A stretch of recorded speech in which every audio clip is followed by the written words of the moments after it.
In this video, we'll walk you through the assisted scan process to ensure you're able to capture the highest quality records for your patients.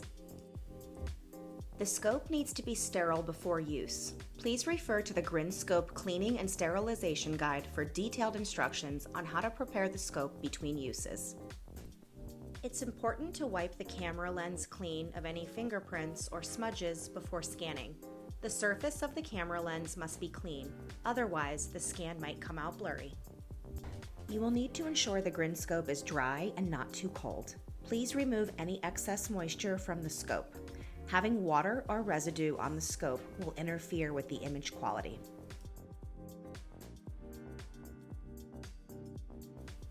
Once the scope is ready for use, you will need to tighten the scope strap before attaching it to the phone. This will keep the scope in the proper position and mounted safely on the device to prevent any disruptions or becoming detached from the camera lens while scanning. Now it's time to prep the patient. We recommend that you practice and review the scan process with the patient to make them feel comfortable before taking the assisted scan. Now it's time to take the scan. You will help the patient put the scope in their mouth and ensure their lips are tight and secure around the exterior of the scope so that it's comfortably resting against their gums. Ask the patient to place one hand on the scope for the stability of the device and their comfort. Throughout the scan, remind the patient to breathe through their nose so there is no excess fog through the scope.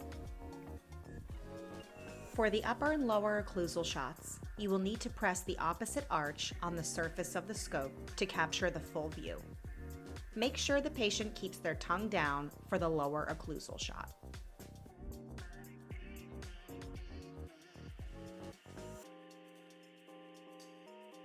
That's it. You can continue with the patient onboarding process by taking their facial photos and sending them an invitation to download the Grin app.